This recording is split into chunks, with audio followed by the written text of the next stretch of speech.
Guys, welcome to Padharshi mini vlog. இன்னைக்கு என்னன்னு பார்த்தீங்கன்னா ஒரே ஸ்மெல்லுங்க. வாசல் சைடு பண்ணாலே ஒரே ஸ்மெல்லு. என்னடா அல்ட்டுடேன்னு பார்த்தா எலிங்க. எப்படிடா எலி இருந்துச்சு எனக்கு ஒரு டவுட்டு.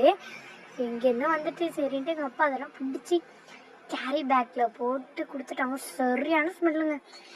இது மாதிரி உங்கள் வீட்டில் நடந்ததான் மறக்காமல் கமெண்ட் பண்ணுங்கள். அப்புறம் இதை எடுத்துகிட்டு போய் தூக்கிடலான்னு நானும் என் தம்பியும் கிளம்பிட்டோம். சரியான ஸ்மெல்லு. அந்த ஸ்மெல்லை நீங்கள் நினச்சி கூட பார்க்க முடியாது. நான் எதிர்பார்க்கவே இல்லை. எலி எப்படி எங்கள் வீட்டுக்கு வந்துச்சுன்னு எங்களுக்கும் ஒரு சத்தியமாக டவுட் தான்.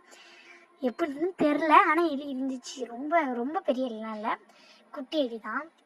அந்த எலியை தூக்கிட்டு நாங்கள் அப்படியே தூக்கிடலான்னு போயிட்டோம். இது மாதிரி உங்கள் வீட்லேயும் ஏதாவது சம்பவம் நடந்தது உங்கள் ஏதாவது எங்களுக்கு மறக்காமல் கமெண்ட் சொல்லிவிடுங்க. மறக்காம நம்ம சேனலை ஒரு சப்ஸ்கிரைப் பண்ணிவிட்டு ஒரு லைக் பண்ணுங்கள். அப்போ தான் நாங்கள் போகிற இன்ஃபர்மேஷன் உங்களுக்கு தேடி வரும். அது மாதிரி நானும் தம்பியும் ஒரு கன்ஃபியூஷன். அங்கே தூக்கி போடலாமா, இங்கே தூக்கி போடலாமா, அங்கே தூக்கி போடலாமா, இங்கே போட. அவன் தம்பி கேட்டுகிட்டே இருந்தே போதும்டா இங்கே தூக்கி போடலாம் சொன்னால் அவன் காலையே அவங்கள. அவன் மட்டும் நடந்து போய் அங்கே போட்டுமா இங்கே போட்டுமா நீங்கள் கேட்கலாம். இங்கே போகிறேன்னு சொல்லிட்டு தூக்கி வீசிட்டு அதற்கு பத்தக்கு உடையாந்துட்டோங்க.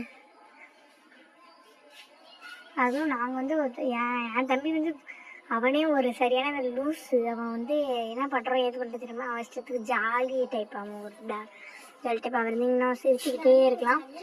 ஸோ இது மாதிரி நானே தம்பி நடந்து போகிறேன். இதா நீ தான் முன்னாடி போயேன்னா நீ போயாண்டான்னு சொன்னேன் ஓடுறான். நான் மட்டும் என்னடா தனியாக விட்டு போகிறேன், நானும் ஓடுறேன்.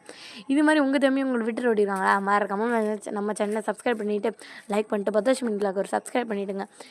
அப்போ தான் நம்ம போடுற இன்ஃபர்மேஷன் உங்களுக்கு எல்லாருமே வரும்.